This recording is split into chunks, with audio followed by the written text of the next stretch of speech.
Okay, good morning, and I'm hoping it's going to be a good morning.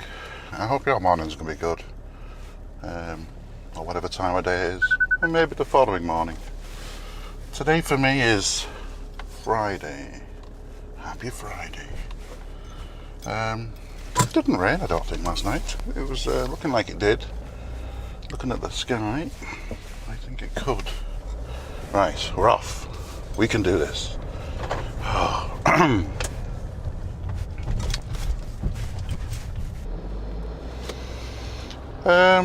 Yeah, Boris Johnson, Donald Trump.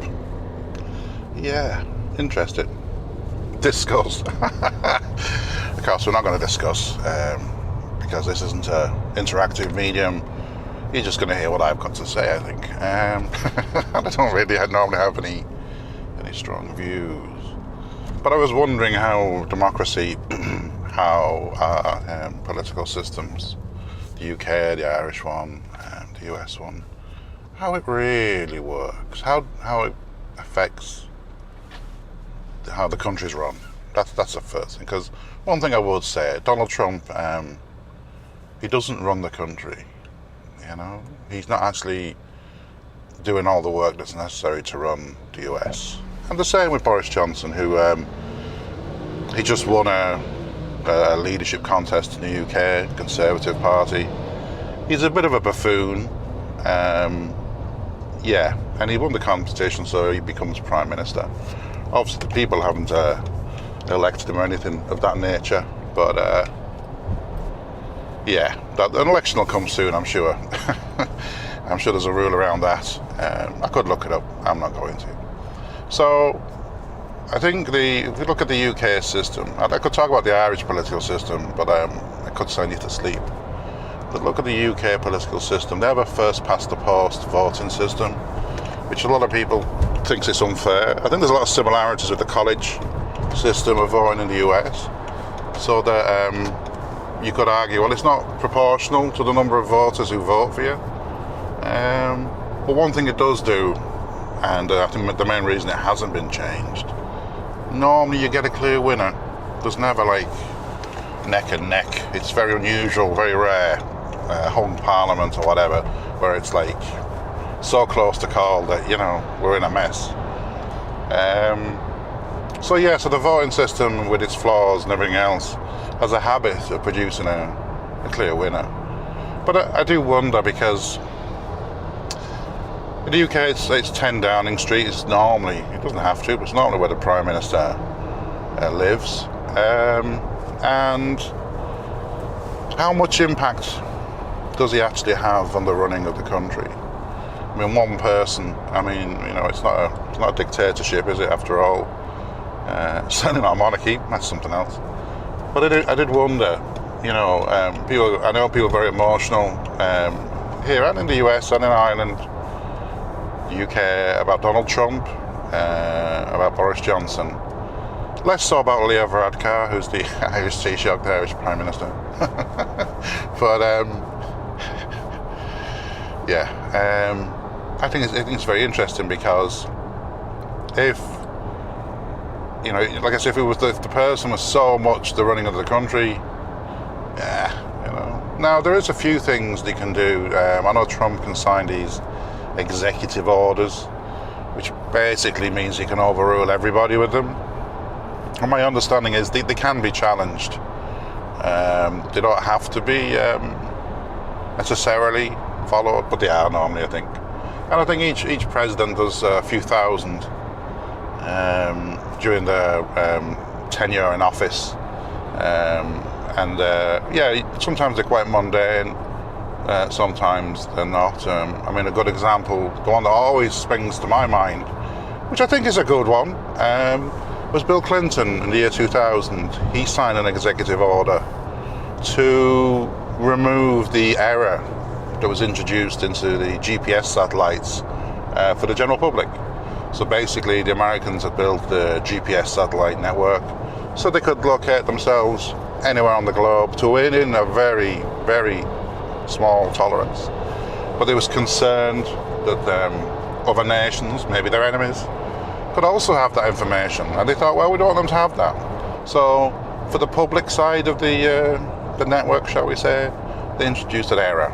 And it was enough that it meant it wasn't really that good for a car. Navigation wasn't very good for aircraft. But anyway, so Bill Clinton signed the order that removed that error for the general public. It meant that we could all enjoy accurate navigation using GPS, including airlines, which I think is quite important. I think what's interesting is, since that time now, there are other systems other than the US one, which I think is good. It's good for accuracy because, you know, if your GPS system supports it, and, you know, most of them support the Russian one now because you can't sell a GPS system in Russia unless it supports their GLONASS system. The GLONASS? Anyway. There's a Galileo system, which is the European one, and I believe there's a Chinese one as well. And what's nice is if you support all of them, well, the lock-on's quicker and the accuracy, well, it's got to be good, hasn't it? I know smartphones now do something a little bit different. I think for power reasons, I think they use assisted GPS, which I think involves Wi-Fi and some other things, but whatever. I do think GPS is an essential part of the modern world. So it's a good. I think that's a good example. And I'm sure there's been many others, some not so nice, from all the presidents of the US, not just Trump. It's very easy to vilify him and make him into some sort of devil. He says a lot of stupid things, and I think every president has. And I look at most presidents who are older, I think have a tendency to say really stupid things. But yeah, generally speaking, if your president's over the age of 60, he's going to say some crazy stuff. And should we take them at the word? Well, in an ideal world, maybe we should, but it's not an ideal world, is it? And just because he says something doesn't make it true. Just because he says something doesn't mean it's going to be done.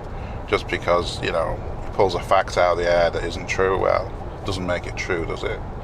And I think that's the key here, And one thing we do have, I hate saying it sometimes, the internet, which isn't independent anymore, isn't the fully free thing it was supposed to be.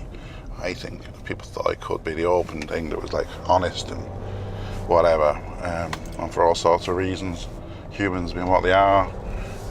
Yeah, but I think that we have more than one source of information now, and if we want, we can find out. We don't have to Google. We don't have to believe a story on Twitter or Facebook. We don't have to even believe the BBC. The BBC News, wow, to me, was always the gold standard. The gold standard of broadcasting globally. Before the internet, on the television, to me, that would be like, yeah, if you want a news story from anywhere in the world that's true and honest and not biased in any way, that's the place to go, But, everybody has a bias. Everybody has a reason for that. And unfortunately, the BBC is no different. Sky News, they certainly strive, I think, to be independent, but no. And what I like to do is Al Jazeera, their English-speaking news channel, I think is amazing. It's a completely different angle on everything. And I'm not going to say it's more, less, shall we say, biased. I'm not going to say that. But maybe it's a different bias. And by combining the two, whether it's the BBC or whether it's Sky, all of them, we can maybe negate the bias a little bit, so we can see exactly. It's not going to go yet. We can see exactly the truth behind the story. Sorry, I was just having to pull out around the bus there. Can't believe these buses. They stop to let people get on. What sort of witchcraft is that? Just coming up to Dundrum Town Centre. Oh, it's a big bus, and I'm a small car. Well, I feel small compared to a bus. But yeah, having multiple news sources, all this fake news malarkey. But we could pretty much look, couldn't we? But do we want to? Is it just a passive? You want to be fed news, and you go with the news provider that you sort of like the most, and that's that. We're getting back to world leaders for a moment. Yeah, of course, the steering policy, the policy of the party they represent is part of it. They say stupid things which can have an impact. Boris Johnson said some very stupid things when he was Foreign Secretary. I think he called the French turds. You know, those sorts of things aren't helpful when you're the Foreign Secretary. And I know it was in a documentary, and I think maybe it was an unguarded comment, I'm not quite sure the context. But the BBC broadcast it, and the Foreign Office was at pains to get them to not. So, and people do say stupid things in general, but you have to really control yourself, I think. But there's to me, the older leader, like Trump, it's definitely they're less guarded in a sense. And he doesn't talk in proper sentences, of course, but he doesn't have to if he can get a message across. Even if it's just his opinion, that's the other thing, of course, your opinion. Maybe people agree with it, you know, maybe people want to agree with it, and that's fine. But as long as he's not pulling the switches, turning the levers of the running of the country, as long as Boris Johnson isn't, his desk there, directly controlling the running of the country, I think we need to put some faith into the civil servants. You know, the unelected, which is probably a good thing, the unelected civil servants who will still be there when presidents and prime ministers have come and gone.